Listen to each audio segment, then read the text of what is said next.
the sign from Kilgallen. Here's the pitch. This one's lifted in the air towards center. Charging is Armstrong. It's going to get down. That'll be one run. They'll hold the trailing runner. And the Spartans draw first blood. It is 1-0 Upstate on an RBI single by Luke Weber. A while to figure it out.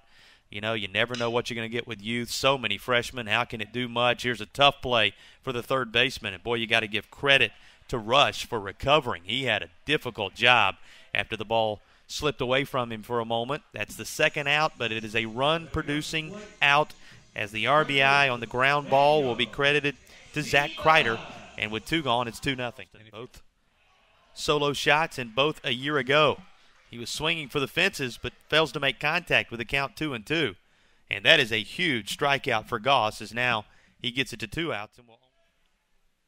This ground ball continues it, and Fickus is going to finish it. Here's a single down in the left field corner. It will easily score Dowling, motoring around to third, and now being sent home is Mackey. It's a good throw on the relay, and the second out is going to be recorded at the plate. The Spartans do get a run. Rush, Kilgallen, and Davis, the 8, 9, and 1 slots in this order, and he takes care of the number 8 hitter.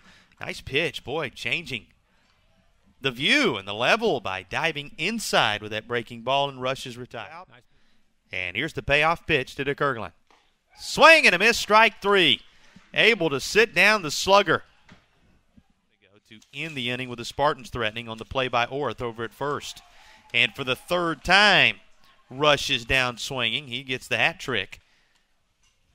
And will now be the second out of the inning. Armstrong, who is on deck the other, who scored for the Bulldogs. Big cut, and he's unable to make contact. That's strike 3. We'll talk about some monster games. He's had a 5-hit contest. He's had a 5 RBI contest. List goes on and on of his accomplishments. Comes up in a big spot here trying to move some runners around and is unable to solve the mystery of Zach Manupelli. And then he got the strikeout of Dick Curligan to end the 5th inning, as here's a throwdown, and that's how the 7th inning will come to a close. It's Weber taking care of business. Guns down the streaking Armstrong from first, and another base runner erased from the base paths will send us to stretch time. The runners take their lead. And here's the 1-2. Ryder just throws the bat head out there and dumps one into right center field.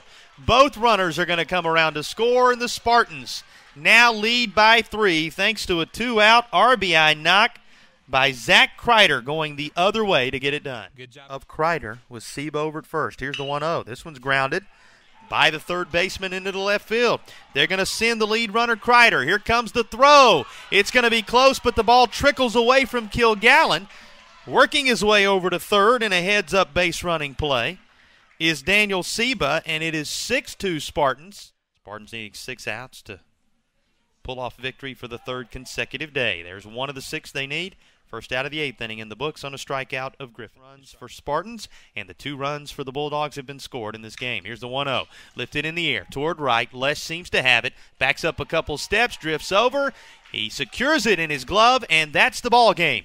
The Upstate Spartans have defeated in-state rivals, the Citadel Bulldogs, by a final of 6-2. They used 6 runs on 11 hits, just 1 Upstate error. 2 runs on 10 hits, 1 error for the Bulldogs. That's your final. 6